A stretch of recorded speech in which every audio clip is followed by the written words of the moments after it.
regret. 항상 후회할 것 같아요. 뭐를? Lying to my father. 아빠한테 거짓말했던 것을 늘 후회할 것 같습니다. 라는 문장 기억나죠? 근데 이번에는 좀 바꿔야 돼.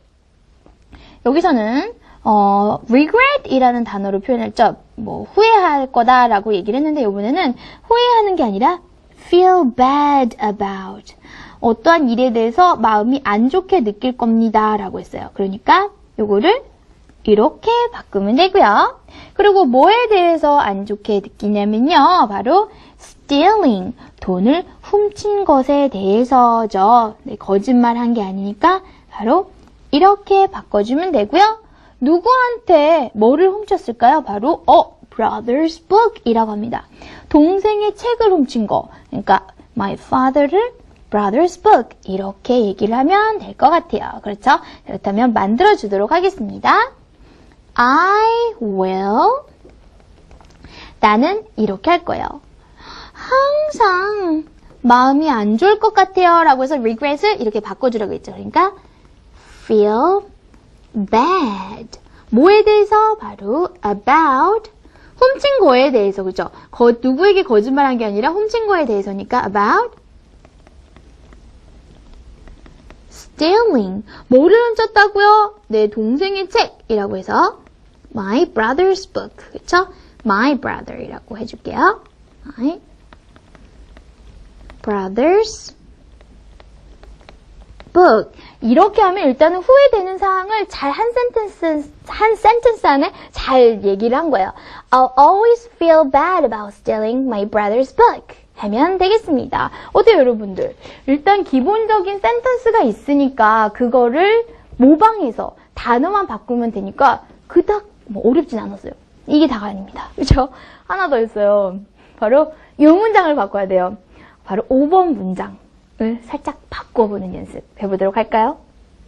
5번 문장은 이것입니다. 보면 I felt guilty. 나는 죄책감이 들었다라고 하죠. So I apologized and told him the truth. 그래서 아버지에게 사과를 하고 사실대로 말씀드렸다라고 했습니다. 자, 그렇다면 어떻게 바꾸냐면 아버지가 내가 이제 그 죄책감이 일었다는 부분을 이걸로 바꾸면 돼요. He was angry. 그는 화가 났습니다. 이렇게. 오케이? 그래서 said I was sorry. 그래서 나는 죄송하다고 얘기를 한 거죠. apologized 부분을요. 미안했다라는 말로 살포시, 그러니까 같은 의미예요. 이것도 사과하다, 이것도 사과하다. 하지만 형식이 달라진 거죠. 그 다음에 gave it back. 다시 돌려주었다라고 하죠. 사실대로 얘기했다라는 부분을 이렇게 바꿔주면 되겠습니다. 자, 그렇다면 선생님이 문장 처음부터 고쳐서 써보도록 할게요. 동생 책을 훔친 거죠. 그래서 그는 화가 났어요. He was angry. 화가 났고요. 그래서 자, so I 뭐랬죠? So I said I was sorry.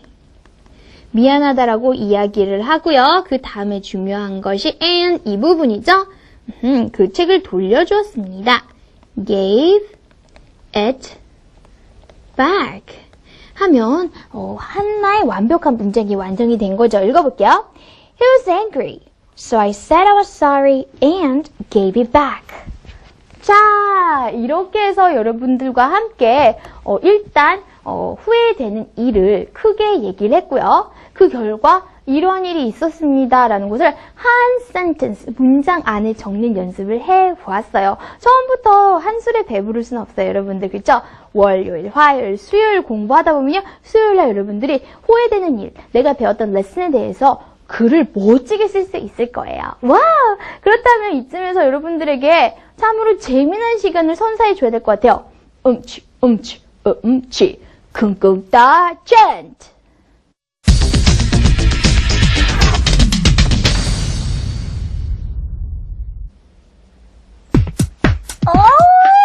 이게 무슨 냄새야?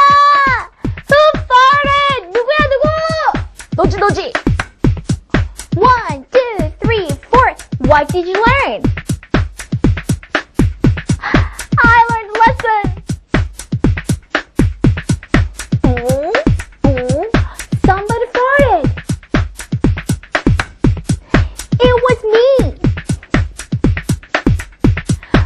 said it was my brother. He got mad. I felt guilty. So I apologized. Oh, I learned a lesson. 미안해. 네, 여러분.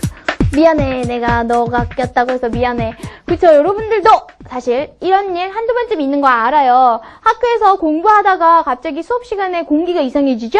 그러면 누가 방구 꼈지? 그러면서 그 범인이 오히려 짝꿍을 탁 찌르면서 야! 너 냄새 난다! 많이 있죠? 솔직히 선생님도 그런 적 있습니다. 비슷한 일인데요. 한번 어떤 내용의 챈트였는지 살펴보도록 할까요? 빠반! 여러분 뭘 배웠나요? 라고 해서 What did you learn? 이렇게 얘기를 했어요. What did you learn? What did you learn? 무엇을 배웠나요? 이렇게 하면 너 오늘 학교에서 뭐 배웠니? 그래서 미술, 과학 이런 거 얘기를 할 수도 있고요. 우리가 요번 주 주제에 다루고 있는 내용이 교훈을 의미하기도 해요. 그래서 이번 일을 통해서 배운 바는 할 때도 What did you learn? 이렇게 물을 수가 있겠습니다. 선생님이 이제 대답하는 거죠. 저는 교훈을 하나 배웠어요. 라고 합니다. I learned a lesson. 교훈을 얻었어요. 그렇죠? lesson 하면 여러분들이 그거로만 알고 있는 친구 있어요. 나 오늘 피아노 레슨 받아야 돼서 너랑 못 놀겠어. 레슨, 그러한 레슨 물론 있어요. 그리고 수업 시간에 레슨 1, 레슨 2 할 때 그 1과 2과 할 때 그러한 과를 얘기할 때도 레슨 있지만 요번 주에 우리가 배우는 주제인 lesson, 바로 어떤 교훈이라고 할 때도 lesson이라는 단어를 쓴다는 거 여러분들 잊지 않아야 돼요. 진짜 중요합니다. 알겠죠? 그 다음에 이제 어떤 일을 얘기해 주는 거죠. 냄새. 누가 방구를 낀 거죠? Somebody farted. 누군가 꼈어요. 근데 누가 꼈어요? It was me. 제가 꼈어요. 자, 이런 말 진짜 많이 해요. It was me 하면 그건 저예요 라는 뜻이죠? 근데 그거는 제가 한 거예요 라는 뜻으로도 쓰입니다. 그래서 실제로 선생님이 미국에서 공부할 때 같이 친구들이랑 캠핑을 간 적이 있었는데 어떤 친구가 누가 방구를 낀 거죠. 그래서 수진이 갑자기 Is it me? 이거 내가 낀 건가? 라는 말을 했습니다. 그건 나일까? 그게 아니라요. 내가 낀 걸까?